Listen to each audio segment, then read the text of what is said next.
नमस्कार, मैं दीपक। आज आप सबके समक्ष अहमदाबाद में हुए जो एरोप्लेन क्रैश है उसके बारे में बात करने आया हूँ। जैसा कि आप लोग को पता ही चल गया होगा कि एक फ़्लाइट जो अहमदाबाद से लंदन जा रही थी, जिसमें 242 यात्री सवार थे, वो क्रैश कर गई। उसका क्रैश एक हॉस्टल की बिल्डिंग पे हुआ, जिसमें MBBS के छात्र जो कुछ डॉक्टर की प्रैक्टिस वगैरह कर रहे थे वो लोग थे। उनमें से भी लगभग 24 लोगों की मौत हो गई और प्लेन में 242 लोग थे, जिसमें से 241 लोगों की मौत हो गई। एक व्यक्ति बस जिंदा बचा। ये घटना काफ़ी हृदय विदारक है और हम इस वीडियो में जानने की कोशिश करेंगे कि क्या क्या कारण था इस घटना के पीछे, कैसे घटना हुई। हालांकि वो जांच का विषय है, लेकिन कुछ एक्सपर्ट की माने, कुछ अपना व्यू, वो हम आप सबके सामने रखेंगे, जिससे हमें समझने में आसानी होगी कि ये घटना कैसे हो गई और भविष्य में कैसे ऐसी घटनाओं को रोका जाए। देखिए, सबसे पहली बात है, जब प्लेन टेक ऑफ कर रहा है, अगर उस वीडियो को आप नेट पर ध्यान से देखेंगे तो जब प्लेन टेक ऑफ कर रहा था तो वो जो ही टेक ऑफ किया उसके पीछे बहुत बड़ा एक धूल का, जैसे हवा से जैसे धूल उड़ता है वैसे उड़ा। एक्सपर्ट की माने तो इसका एक मतलब ये हो सकता है कि एरोप्लेन जो है टेक ऑफ करते करते जहाँ रनवे ख़त्म होने वाला था वहाँ तक पहुँच गया था।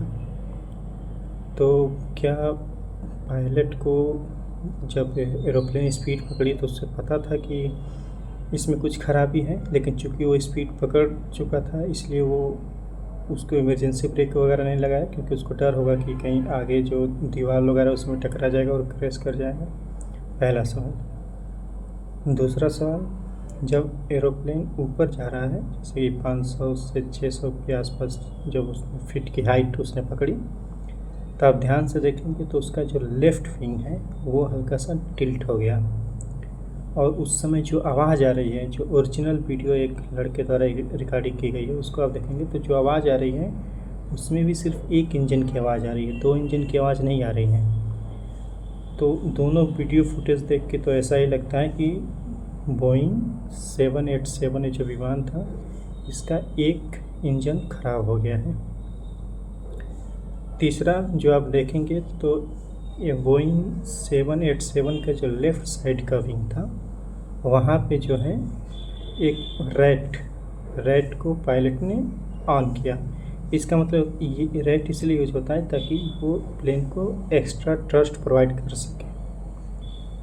तो ये कुछ चीज़ें हैं जो हमें इंडिकेट कर रही थी कि एरोप्लेन के दोनों इंजन फेल हो गए थे।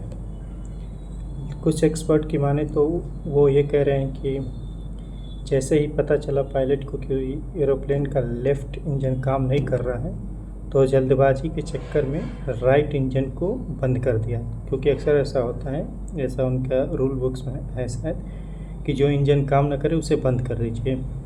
तो उस प्लेन का लेफ़्ट इंजन काम नहीं कर रहा था, तो पायलट ने राइट इंजन को बंद कर दिया, ऐसा लोग क्लेम कर रहे हैं। लेकिन मेरे गले के नीचे चीज़ उतर नहीं रही। ऐसा इसलिए कि ये जो पायलट थे, इनका नाम सुमित सब्रवाल था, इनके पास एक्सपीरियंस था 8000 से ज़्यादा घंटे एरोप्लेन उड़ाने का। तो वो ऐसी बचकानी हरकत थोड़ी करेंगे।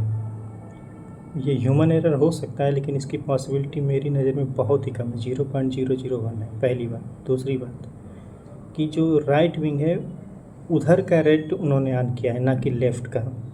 तो जब राइट विंग का वो रेट ऑन कर रहे हैं, उनको पता है कि ज़्यादा थ्रस्ट की अब ज़रूरत राइट वाले इंजन की है, तो राइट वाला इंजन कैसे बंद कर देंगे?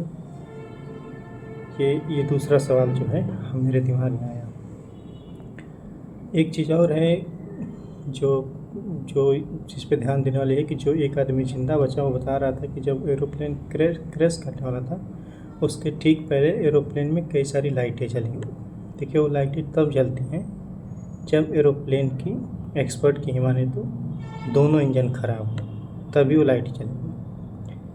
तो आप 3 चीज़ पर ध्यान दीजिए। जब प्लेन टेक ऑफ कर रहा है तो उसके पीछे जो धूल उड़ रही है वो, दूसरा उसका लेफ़्ट साइड में झुक जाना, तीसरा जो आवाज़ आ रहा है वो एक ही इंजन से आ रहा है, और चौथा जो है आई विटनेस क्या जो उसमें मौजूद था उसकी बात मान लें तो एरोप्लेन क्रैश करने से जस्ट पहले उसमें लाइटें जली थी, और एक्सपर्ट की माने तो लाइट तभी जलती है जब दोनों इंजन खराब हो। तो पायलट पे इल्ज़ाम लगा देना, एक आदमी को दोषी करा देना कि ये ह्यूमन एरर की वजह से हुआ है, ये बात कहीं से भी गले के नीचे नहीं उतरती। मैं कम से कम मैं तो नहीं मानता कि इसमें पायलट की कोई गलती है। उनके पास 8,000 से ज़्यादा घंटे का अनुभव है, जो कि कम नहीं होता। उम्र भी उनकी काफ़ी है, अनुभव है उनके पास, तो इतने सिली मिस्टेक तो नहीं कर सकते। उसके बाद उन्होंने इमरजेंसी जो वर्ड होते उसको भी यूज़ किया था, उन्होंने कांटेक्ट करने की कोशिश की थी। खैर ये घटना घट गई, ये काफ़ी दुखद है, इसमें काफ़ी लोगों ने अपनी जान गंवा दी है। जो एरोप्लेन है बोइंग 787, इसके बारे में थोड़ा सा जान लीजिए। ये जो बोइंग 787 है, इस पे पिछले कई सालों से प्रश्न चिन्ह लग रहे हैं। कई सारे विसल ब्लोअर जो थे उन्होंने इस पे आपत्ति दर्ज की थी बोइंग 787 के बनावट पे या फिर जहाँ ये बन रहा है इसके प्रोडक्शन पे। एक विसल ब्लोअर थे, उन्होंने इस पे अपनी बात रखी। उन्होंने कहा कि ये जो बोइंग 787 का है, एक जो कंपनी से बना रही है, वो उसको प्रोडक्शन ज़्यादा करना है, उसके चक्कर में वो इसमें कमज़ोर पार्ट लगा रही है, ज़्यादा इसके टेक्नोलॉजी पर उतना ध्यान नहीं दे रहे, जल्दबाजी में मैन्युफैक्चरिंग हो रही है इसकी। और आपको जान करके हैरानी होगी कि एक दिन वो अपने ही रूम में मृत पाए गए थे अमेरिका में। तो फिर मुझे ये नहीं समझ में आ रहा है कि जो लोग ये बोइंग 787 पे सवाल खड़ा कर रहे हैं या फिर कर रहे थे, उनकी डेथ कैसे हो जा रही है, वो मर कैसे जा रहे हैं। तो ये कहीं ना कहीं कंपनी का भी फेलियर है और गवर्नमेंट का भी फेलियर है कि वो ऐसे एयरक्राफ्ट को पूरी जांच पड़ताल करके एक्सपर्ट की राय ले करके उसको पहले बिना पैसेंजर के कई बार उड़ा के ये सब जांच हुआ कि नहीं हुआ, क्यों नहीं हुआ, ये सब गवर्नमेंट को तय करना चाहिए था, लेकिन उन्होंने नहीं किया। वो तो बस आके फॉर्मेलिटी पूरा कर रहे हैं कि हमें बहुत खेद है, बहुत दुख है। अरे भैया तुम्हारे खेत से क्या होने वाला, जिसको जाना था तो चला गया, ये चीज़ तो समझिए। उसके बाद ये सारे एंगल तो नहीं हैं, कुछ एंगल और भी हैं। एंगल ये है कि देखिए अहमदाबाद आप देखेंगे तो वहाँ पे टेम्परेचर इस समय गर्मी के दिन में बहुत ज़्यादा होता है। उस टेम्परेचर की वजह से जो एयर होती है वो पतली हो जाती है। उसका भी एक रीज़न हो सकता है कि उतना एयर ना मिला हो जिससे एक ही इंजन से वो लिफ्ट कर जाए। तो क्लाइमेट चेंज तो एक इशू है ही है, लेकिन क्लाइमेट चेंज को कोई मानने के लिए तैयार नहीं है। आप बड़े बड़े न्यूज़ चैनल देख लीजिए, कोई क्लाइमेट चेंज, हवा पतली थी, टेम्परेचर ज़्यादा था, इस पर तो कोई बात ही नहीं करेगा, क्योंकि उनको तो सिर्फ व्यूज़ चाहिए। बस लोगों को कैसे पागल बनाना है, कैसे उनको मूर्ख बनाना है, कैसे उनको स्किन से जोड़े रखना है, उनका मेन मकसद तो ये है। सच्चाई कोई थोड़ी बताएगा। उसके बाद एक बेचारा पायलट जो अभी इस दुनिया में नहीं है, उसकी भी जान चली गई, उसको अपराधी बना दो। अब वो अपराधी बन जाएगा तो उससे कौन पूछने जाएगा, कौन जवाब मांगने जाएगा। लोग भी संतुष्ट हो जाएंगे, सरकार भी संतुष्ट हो जाएगी, कंपनी भी संतुष्ट हो जाएगी, सब अपने प्रॉफिट बुक करेंगे। हमें आपको मिलके सरकार पे दबाव बनाए रखना चाहिए कि भैया दोबारा ऐसी गलती ना हो। कल हम उसमें बैठेंगे, हमारे बच्चे बैठेंगे, हमारे सगे संबंधी बैठेंगे, उनके साथ ऐसा हादसा होगा तब के कौन जिम्मेदार होगा। भारत सरकार को चाहिए कि एविएशन सेक्टर जो उस पर ध्यान दें।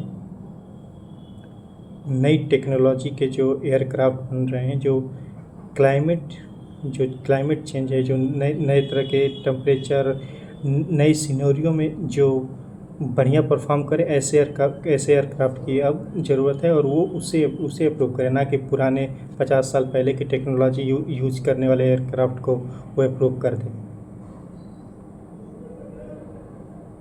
ये हादसा काफ़ी दर्दनाक है और दुनिया भर में इस पे चर्चा चल रही है। मैंने और भी देश विदेश के कई सारे न्यूज़ चैनल्स देखे, वहाँ के लोगों के भी कमेंट्स पढ़े, तो मुझे ये पता चला इसके बारे में कि बोइंग 787 या फिर इससे और भी जो विमान बनाती है, इसमें काम करने वाले जो विशल ब्लोअर हैं, उन्होंने पहले कंप्लेन की थी कि भैया ये प्रोडक्शन जो है जल्दबाजी में कर रहे हैं, गलत उसमें पार्ट्स लगाए जा रहे हैं, टेक्नोलॉजी का सही यूज नहीं हो रहा है। और इतना दुखद है कि वो बेचारे घर में मृतक के रूप में पाए जा रहे हैं, उनकी अचानक मौत हो जा रही है, ना कोई सुध लेने वाला है, ना कोई इन्वेस्टिगेशन करने वाला है। बड़ी बड़ी कंपनियां, इनको तो ये प्रॉफिट चाहिए, इनको लोगों की जान से क्या लेना देना। जो हॉस्टल में 24 बच्चे बेचारे मारे गए, वो कल को किसी की जान बचाते, वो अपनी जान गंवा बैठे। एक आदमी जिंदा बचा है, भगवान का बहुत बहुत शुक्रिया, उसके कुछ अच्छे कर्म रहे होंगे। और यही है, आगे से ऐसी घटना ना हो, इसके लिए हमें कई स्तर पे काम करने की ज़रूरत है। जैसे पहला तो गवर्नमेंट थोड़ा सतर्क हो जाए और अच्छे विमानों की खरीद की मंजूरी दे। कोई भी विमान ना खरीद के लाए, पहले उसका प्रॉपर ट्रायल हो, एक्सपर्ट द्वारा उसकी जांच हो, एक्सपर्ट इंडियन भी हों, तो नेशनल और इंटरनेशनल दोनों तरह के एक्सपर्ट हों, सब लोग उसकी जांच करें अच्छे से। और टेक ऑफ के पहले भी 2-3 बार एयरक्राफ्ट की अच्छे से जांच हो, कोई जल्दबाजी नहीं है किसी को भी। और तीसरी बात कि हमें क्लाइमेट चेंज पे भी ध्यान देना होगा। ऐसा नहीं कि आप क्लाइमेट चेंज, ग्लोबल वार्मिंग, इन सब के फैक्टर को कम्प्लीटली एकदम निगलेक्ट करते कि भैया ऐसा कुछ होता ही नहीं है, होता है। आप ध्यान दीजिए घटनाओं पे। अभी साउथ कोरिया में एक घटना घटी कुछ दिन पहले, श्रीनगर से एक खबर आई कि एरोप्लेन का आगे का हिस्सा टर्बुलेंस की वजह से उड़ गया, इमरजेंसी उसकी लैंडिंग करानी पड़ी। फिर आज अहमदाबाद की घटना है, कुछ एक्सपर्ट कह रहे हैं कि एरोप्लेन में लोड ज़्यादा था, ये लोड ज़्यादा था, पैसेंजर थे, उनके लगेज थे, प्लस 1 लाख टन फ्यूल था। उतना लोड लेकर के एक इंजन से शायद वो कैरी नहीं कर पाया, क्योंकि वहाँ पे टेम्परेचर भी बहुत ज़्यादा हाई था और हवा पतली हो गई थी, वो भी एक कारण है।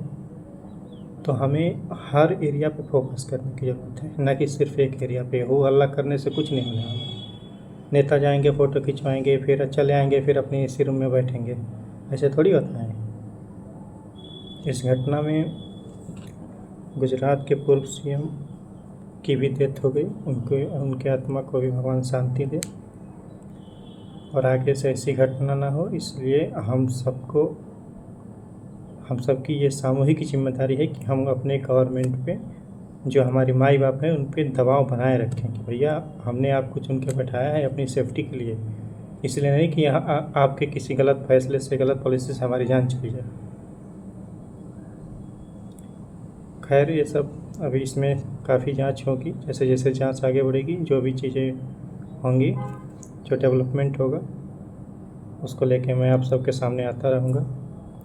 अपना ख्याल रखिए, अच्छे से रहिए और क्लाइमेट चेंज, मदर नेचर पे भी फोकस कीजिए। धन्यवाद।